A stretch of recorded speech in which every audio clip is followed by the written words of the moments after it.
میرے اس احتجاج کو نوٹ کیا جائے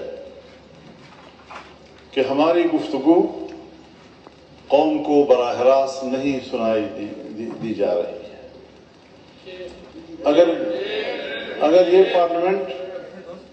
اگر یہ پارلیمنٹ عوام کا نمائندہ ہے تو حکومتی بینچ پر بیٹھنے والے اور اپوزیشن بینچ پر بیٹھنے والے وہ ایکول ہیں، برابر کی حیثیت میں یہاں ہم بیٹھتے ہیں۔ اگر اس طرف کی کوئی تقریر وہ عوام کے پاس جاتی ہے، وہ سن رہی ہے کہ میرا نمائندہ آج کیا بات کر رہا ہے، تو ہمارا بھی یہ حق ہے کہ ہماری پوری گفتگو کو عوام سنیں۔ ہم ان کی امانت لے کر یہاں آئے ہیں اور ان کی امانت کی پاسداری ہمارا شرعی فریضہ بھی ہے، ہمارا آئینی و قانونی فریضہ بھی ہے اور ہمارا اخلاقی فریضہ بھی ہے۔ جناب اسپیکر، میں آج جس ماحول میں گفتگو کر رہا ہوں، مجھے ایسا محسوس ہو رہا ہے جیسے میں خون کے جھیل میں کھڑا ہوں اور آپ سے مخاطب ہو رہا ہوں۔ مسئلہ کسی ایک فرد کا نہیں ہے۔ ہمارے شیخ مولانا محمد ادریس وہ شہید ہو گئے۔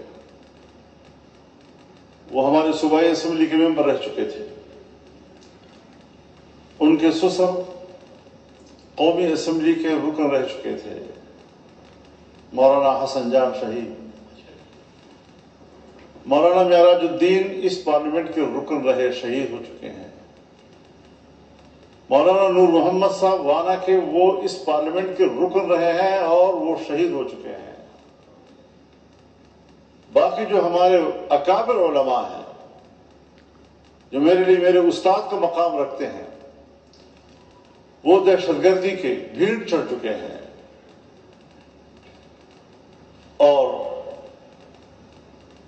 جمعیت علماء اسلام ہو، تمام مکاتب فکر کی سیاسی جماعتیں ہوں، تمام مکاتب فکر کے مدارس ہوں، مدرسین ہوں، علماء ہوں، طلباء ہوں، طول و عرض میں یہ سب لوگ پاکستان کے آئین کے ساتھ کھڑے ہیں، ملک کے ساتھ کھڑے ہیں۔ کس چیز کی سزا ان کو دی جا رہی ہے کہ آئے روز ہم جنازے اٹھا رہے ہیں؟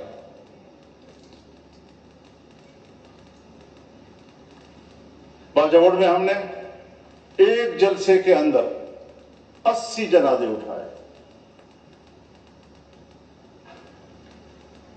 وانا وزیرستان میں، شمالی وزیرستان میں ہمارے ضلعی صدور، ضلعی امیر وہ تمام شہید کر دیے گئے ہیں، اور بعض اب بھی زندگی اور موت کی جنگ لڑ رہے ہیں، وہ ایک فعال زندگی گزارنے کے قابل نہیں رہے ہیں۔